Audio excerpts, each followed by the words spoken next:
So this is lecture 11 on monotone sequences. And so here's the definition. A sequence is increasing if a sub n is less than or equal to a sub n plus 1. A sequence is decreasing if a sub n is greater than or equal to a sub n plus 1. All right, both of these being for all n, right? And if a sequence is either increasing or decreasing, then we can say that that sequence is quote-unquote a monotone sequence. Or you'll hear people say that the sequence is monotonic. So for example, a constant sequence is monotonic because it's both increasing and decreasing. Kind of a silly example, but there's one.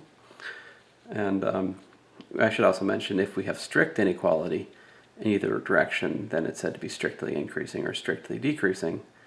But I don't think your textbook really has much to say about that. That's okay. So here's the big theorem. And here, I mean, this is actually a very useful theorem. It's called the bounded monotonic sequence theorem. I'm going to scooch this up here a bit. And so the theorem says this. If you have a sequence, right? Come on. If you have a sequence and of real numbers, all right? And it's increasing, and by the way, I'll abbreviate increasing as inc and decreasing as dec. But if a sequence is increasing and bounded above, then it's convergent. Whoa, hey, that's really nice.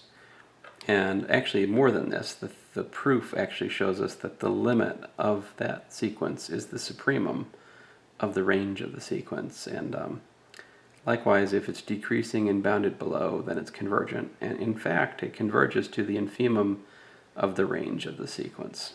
So those are very very nice results. We'll see. We can use these to solve some pretty neat problems. Anyway, here's the proof.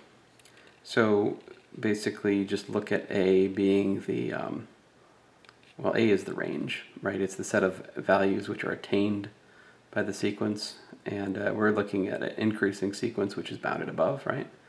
So the supremum of A, of course, is a real number because this is a non-empty subset of reals which is bounded above, right? And so we can let little l equal the supremum, right? And if we do that, we can pick an epsilon be greater than 0. Then we know by that epsilon proposition for supremum in the previous section, or chapter maybe at this point, we can find L minus epsilon less than A sub n, less than or equal to L, right? We can find something in this set which is between L minus epsilon and L, because L is the supremum, right? It's the least upper bound. So, all right.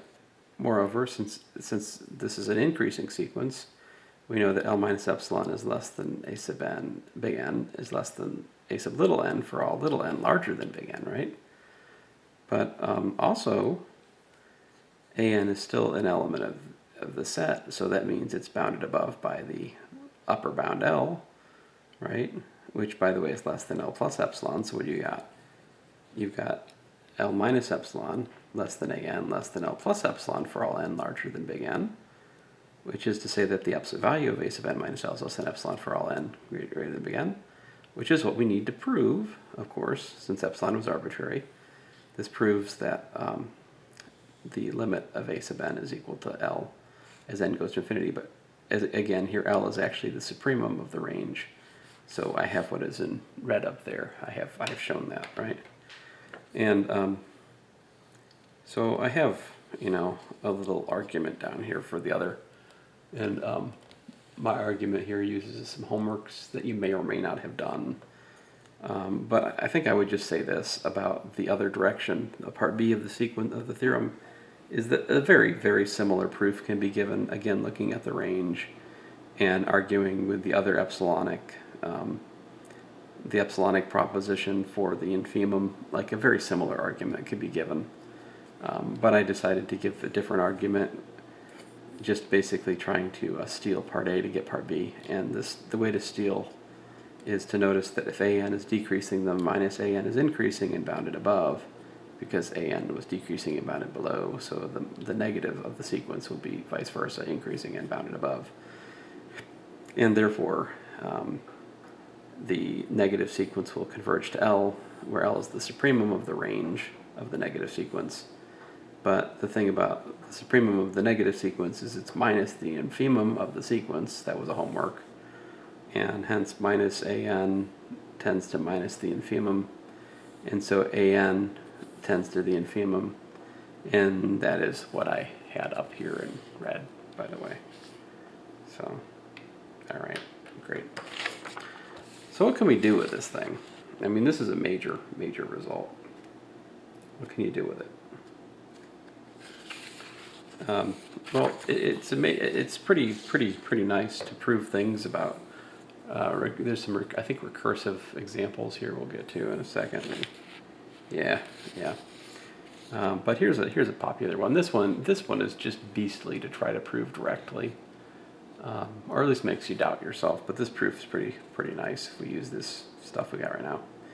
So I mean, it's obvious. It's intuitively clear that if the absolute value of r is less than 1, then of course the limit is r to n, as n goes to infinity is 0, right? But to actually prove that, how do you do it? Well, with the bounded monotonic sequence theorem, it's a piece of cake. Here's how it goes.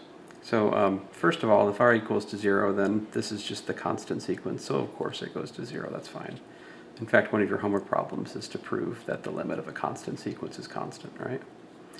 On the other hand, if 0 is less than the absolute value of r is less than 1, then we can look at a sub n equal r to the n as the absolute value of a sub n equal to the absolute value of r to the n. So I'm going to let bn equal the absolute value of an, and I'm going to notice that bn plus 1 is that, which by laws of exponents is that, which by the way is r times bn again. Or rather, absolute value of r times bn again. But since the absolute value of r is less than 1, it follows that bn plus 1 is less than bn, right? Because it's a number less than 1 times bn, right? So that makes this smaller than that. And therefore, the sequence is decreasing. But of course, it's also bounded below by 0, right? 0 is less than bn. So bn is decreasing, bounded below, and consequently, the limit as n goes to infinity of bn is equal to L for some L, right? So you know that the sequence converges. But on the flip side, you also have this recursive relation between bn and bn plus 1. And at this point, we need a result, which is that as n goes to infinity, bn plus 1 and bn both go to L, right? So this is a substitution idea. I don't know if this was ever proved in the text. I mean, you could prove that the index being shifted doesn't change the limit as you go to infinity. Wouldn't be hard to prove it, but it is true. But that gives us this, right? And so great. That means L times 1 minus the absolute value of r is equal to 0, which means either L is equal to 0 or that's equal to 0. But of course, the absolute value of r is not equal to 1, so this is not equal to 0, which forces L to be 0. Consequently, we've shown that the limit of the absolute value of a sub n is equal to 0. Wonderful.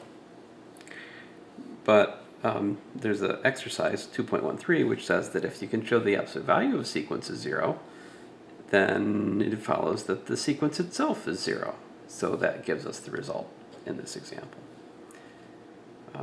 So you can compare the way I said it here with the way the textbook says it. I think that the way I say it here is a little bit better. But to each his own. Next example is kind of the same example. And I say that in a very kind of fuzzy way, but it's essentially the same sort of example. Basically, the point here is we can calculate this limit using the bounded monotonic sequence theorem as justification for essentially the same trick. So this is recursively defined. A1 is 2, and then an plus 1 is an plus 5 over 3. And we're going to argue that an goes to 5 halves actually as n goes to infinity. So first of all, we'll do induction on n to show that it's increasing. It's true for 1, right? Because a2 is 7/3, which is greater than 2. So n equals 1 is true for the statement an plus 1 is less than an, because we just have a2 is less than a1. Great. So suppose inductively that an plus 1 is less than an for some n in the natural numbers. And consider that an plus 2 is equal to an plus 1 plus 5 over 3. But that's greater than an plus 5 over 3 by the induction hypothesis, right? Because we assume that an plus 1 is less than, if I increasing. Oh yeah, look at this. I'm just an idiot. I meant to go back and fix that. I obviously it failed. That's supposed to be this way. It's increasing, right? Duh. Come on. Inequalities are hard. For me not to mess up. There we go. Increasing, right? It gets bigger as you get larger in your index. So increasing, induction hypothesis. And so I need that right here, right? Because I need that is larger than that. So I've made that smaller. Everything else has stayed the same. So I made the numerator smaller. It makes the fraction smaller, right? But by definition of the recursion, that's equal to an plus 1. So we've just showed that an plus 2 is less than an plus 1. Excuse me, an plus 2 is greater than an plus 1. Oh, and I did it over here too. Look at that. I tell you what. You know, if I could just not do that, that would be wonderful.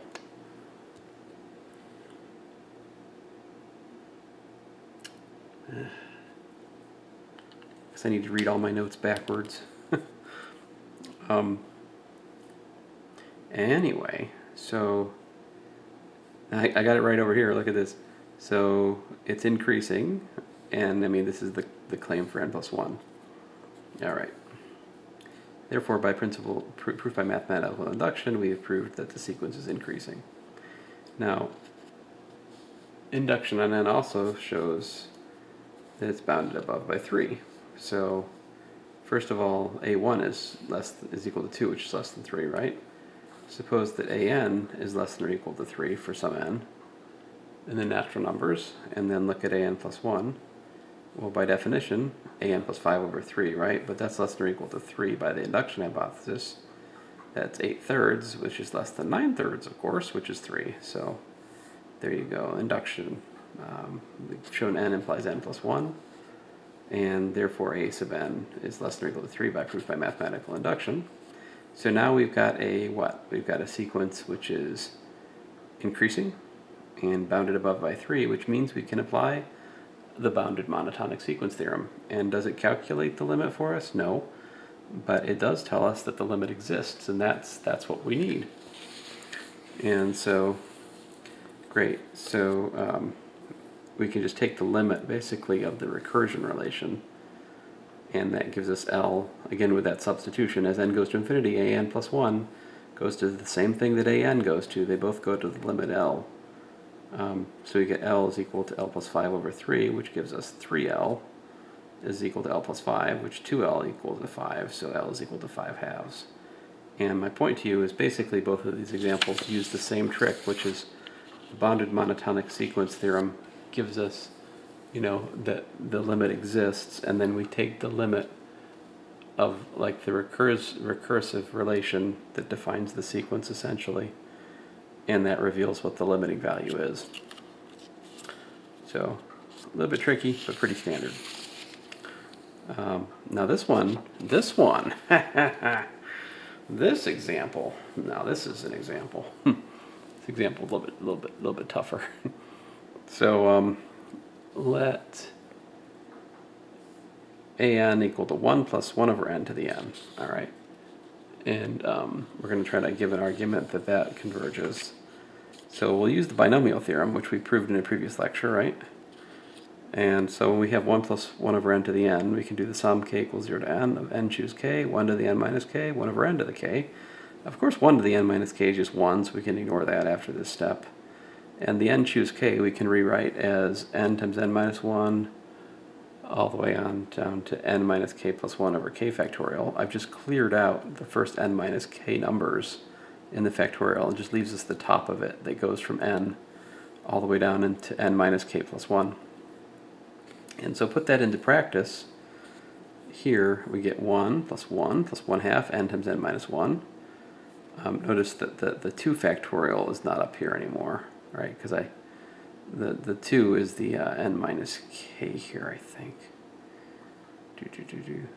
Well, how to say this? Here k is equal to 3, so we start at like n minus 3 plus 1, which is n minus 2. Anyway, it's this pattern. So we get this. And then, kind of just, this is just algebra going from here to here. We just basically dividing the n in, pick one copy of the n and put it on each factor. It's like n over n is 1, and then n over n minus 1, n minus 1 over n rather is 1 minus 1 over n, which is that. This one, again, take one of the n's, divide by the n, get rid of that, and then we get like n minus 1 over n and n minus 2 over n, which gives me 1 minus 1 over n and 1 minus 2 over n. And so the story goes. This one, we've got, 1 over 1 minus n, then 1 over 1 minus 2 over n, and so forth and so on, all the way until we get to this one, which gives me a 1 minus n minus 1 over n. All right, great. Now, likewise, you can do the same for an plus 1. And when you do that, it's like the same exact pattern, except instead of having 1 over n, you get 1 over n plus 1. 1 over n plus 1, minus 2 over n plus 1, minus 2 over n plus 1, right? And I haven't written it down, but we also have that term with like the division of 1 over n plus 1 over n plus 1, and how to say this? I guess it would be n minus 1 in the numerator. So like there's another factor that's comparable to that one that I haven't written. But anyway, the larger point here is that since n plus 1 is larger than n, and so that means that 1 minus 1 over n plus 1 is greater than 1 minus 1 over n, because we're subtracting a smaller number from 1 and versus subtracting a larger number from 1, right? And same goes for like having a 2 or a larger number there. My point is that what's in the red and what's below it, if you look term by term, what's in the red is smaller because we're subtracting a larger number versus we're subtracting a smaller number. Right, so that makes the red smaller than the not one, not red. And of course also the an plus 1 has this last term, which is not even comparable to something up there, so it's definitely bigger. An plus 1 is bigger. So what we have then is it's clear that an plus 1 is larger than an. In other words, this is an increasing sequence. And we can also argue, all right, that an is less than 1 plus 1 plus 1 over 2 factorial plus 1 over 3 factorial and so forth. This is clear from star. See if I can get them both in the frame at the same time. Maybe. Maybe. So of course you got the 1, and then 1 over 2. Well, I've traded a 1 minus 1 over n for just a 1. That makes sense that would make it larger because 1 minus 1 over n is a number less than 1, right? So I've replaced number less than 1 with 1, and the same here, right? These products of numbers are smaller than 1. So if you swap these out for just the number 1, it certainly makes it bigger. And we got that. And then, this is, man, this step right here, this step is super, super sneaky. This is 1 times 2, and this is 3 times 2. I mean, that's not true. Well, okay, for the first two, it's actually equal. But past that, there's a strict inequality going here because, like, he's just keeping the product of the top two, like n times n minus 1. So the next one will be like 4 times 5. And then so it's ignoring the 3 and the 2. Or excuse me, 3 times 4. And so he's ignoring the 2 and the 4 factorial and so forth. So he's throwing out a lot of the numbers in the factorial, which makes these fractions 1 over a smaller number, which of course gives a larger fraction. So it is clear, this inequality. It's just super sneaky. But what's sneakier still is that he observes that this is really 1 over k equals 1 to n minus 1 of 1 over k times k plus 1, and by essentially partial fractions math, that's, he doesn't say this, but it's what's going on. I mean, they don't say this. There's 3 authors, right? 1 over k minus 1 over k plus 1 is equal to that. If you make a common denominator, you get back to here. Now this is immediately clear from that expression, but this is algebra. And then once you have this, you can do telescoping, because that's 1 minus a half plus 1 half minus 1/3 plus 1/3 minus 1/4 plus da da da plus 1 over n minus 1 plus 1 over n minus 1 plus 1. Everything cancels down except for the last one, which is 1 over n.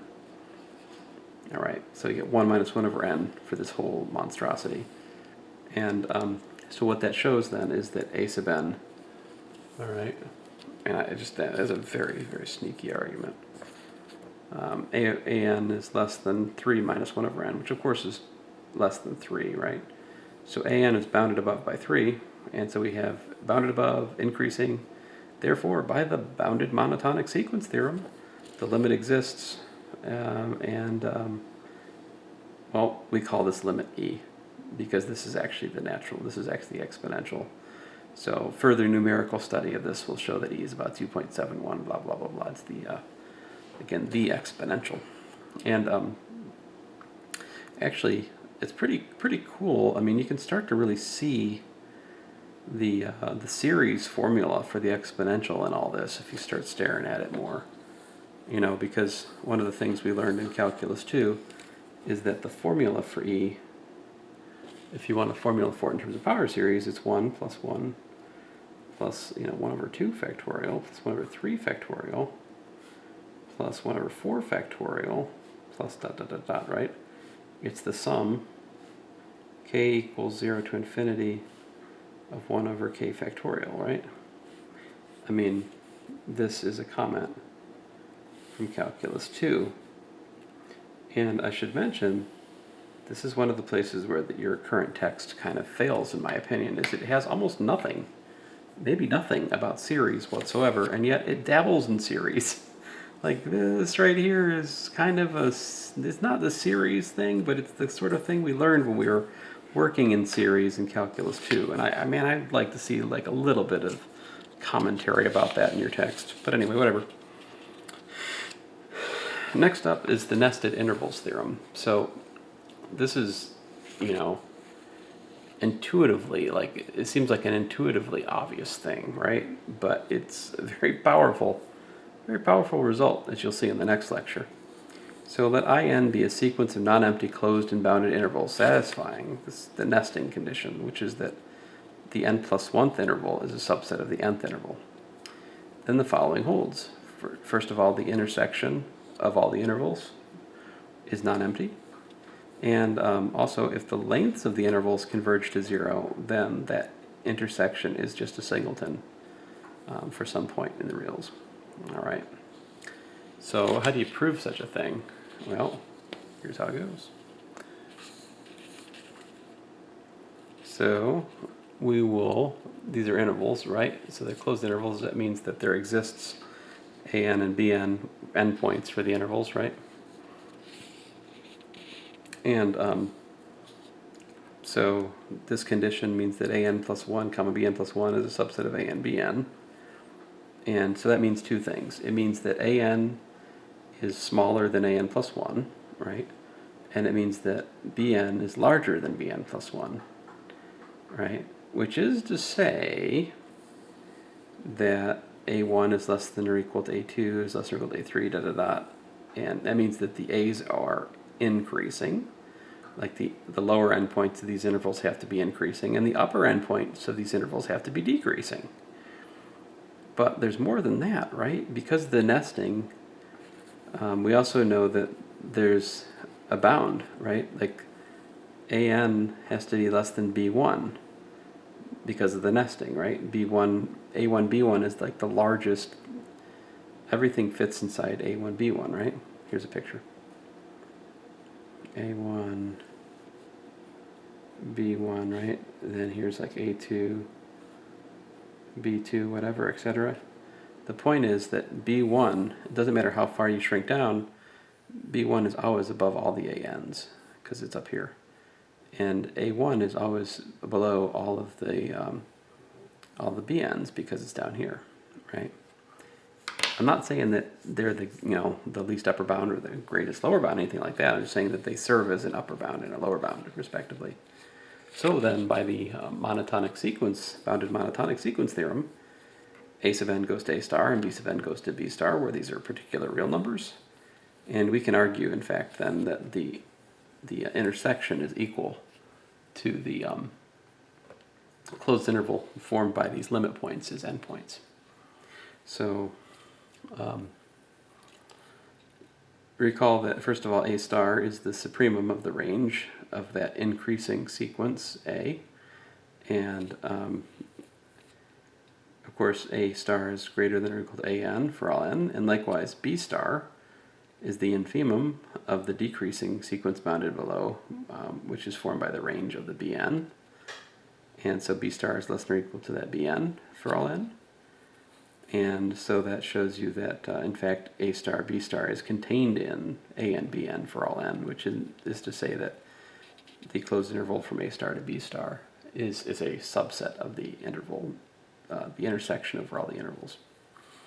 Now, likewise, if we pick a point in the intersection of all the intervals, then that means x is in each interval, right? Which means that AN is less than or equal to x is less than or equal to Bn. But then, by the squeeze theorem, we have that A star is less than or equal to the limit as x goes to n goes to infinity of x, less than or equal to B star, right? But of course, the limit of the constant sequence x is just x. So x is an element of A star, B star, which goes to show you that the intersection is a subset of A star, B star. So we have, double containment. We've got subset of one way, subset the other way, which shows that these two sets are in fact equal. And of course, finally, if the length of AN, BN goes to 0, that means AN minus BN, BN minus AN goes to 0. Which is to say that AN minus BN goes to B star minus A star, which is of course to say that A star and B star are the same number, which would mean that this closed interval is just the point, which you could either call A star or B star as x naught. So there it is. Nested intervals theorem. Pretty nice. Pretty nice result. We have a little bit more to say here. So the other definition given in this section, kind of a long section, right? But is that sequences, there's also something called a divergent sequence, right? If a sequence is increasing but not bounded above, then it's going to be a divergent sequence. It's going to diverge to infinity. Likewise, if a sequence is decreasing and not bounded below, then it's going to diverge to minus infinity. And that just,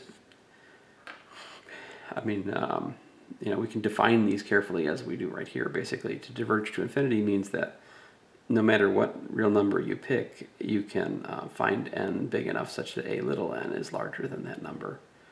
And likewise, to diverge to minus infinity means that if you go far enough out into the sequence, you can get the sequence to be below that given value for all points beyond there in the sequence. And we write limit goes to infinity or limit goes to minus infinity in these cases respectively, right? But do keep in mind that we would not say converges to infinity, right? Because this is an example of a divergent limit. So I like to tell students that saying diverge to infinity or diverge to minus infinity, these are special types of divergence. Of course, before we just said that a sequence diverged if it did not converge, right? And the sequence can diverge in all kinds of crazy different ways. Diverging to infinity or diverging to minus infinity is a very particular, specific type of behavior. And here's an example. If we have the sequence defined by n squared, then I can prove that it goes to infinity, like so. So let a sub n equal n squared, and suppose m is a real number. So of course, if n is less than or equal to 0, then n squared is greater than m because it's positive. All right, so great. On the other hand, if m is positive, then we can look at the next integer greater than to x. For example, the greatest integer of 3.01 would be 4. It's the round up, no questions asked function, you know. So if I let n be the greatest integer of the square root of m, then n squared would be the greatest integer of the square root of m squared, which of course is going to be larger than the square root of m itself squared, which is going to equal m. So if n is greater than or equal to big N, then a sub n is equal to n squared, which is greater than or equal to n squared, which is larger than or equal to m. Now, I was fussing here because you notice that in the definition he has strict inequality, but down here we found our way to a possible, it's not quite strict, right? So to fix it, I just added 1 to my n bar, and then n bar squared was going to be greater than m plus 1, and so I get a sub n equal to n squared, which is greater than or equal to n bar squared. If n is larger than n bar, then n squared is larger than n bar squared, which was greater than m plus 1 by construction, which of course is greater than m. Thus, that proves that the limit as n goes to infinity of n squared is equal to infinity. All right, great. So there you go. That's how divergent sequence. There's an example of divergent sequences, and here's another theorem. Let's see here. Let me state it. Nothing terribly exciting here, but if we have an increasing sequence which is not bounded above, it limits to infinity. If it's decreasing and not bounded below, it limits to minus infinity. I think I said this already, right? Here's the proof. So if you pick a fixed real number and suppose an is not bounded above, then okay, then there exists a big N such that an is larger than m. If that wasn't the case, then you could use that number as a bound, right, which would contradict. So it must be that there exists something in a sequence larger than m. Thus, an is greater than or equal to a sub big N, which is larger than m, for all n larger than n. Since the reason I know this is because it's this increasing sequence, all right, and thus the limit is equal to infinity, because I just showed that we can find, if we go far enough out, we can find things in the sequence larger than that number m, right? And so I said this proof suffers the same flaw as my example on 5. If you use the text proof, that is, I modified it slightly to get a strict equality. In fact, I just assumed that you could find a sub n larger than m, which is not a big idea, not a big deal. The text does not seem to care about strict equality versus strict, or greater than or equal to versus greater than here.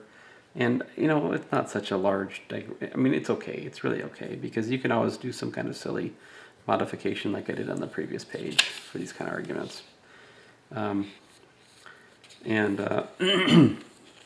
The section also has some of these results, which I won't prove. I'll just mention them. They're kind of obvious, and like the sum or the product of divergent sequences is divergent, and they diverge in sort of the natural way. If you have one goes to infinity, one goes to minus infinity, and you multiply them, you get something that goes to minus infinity.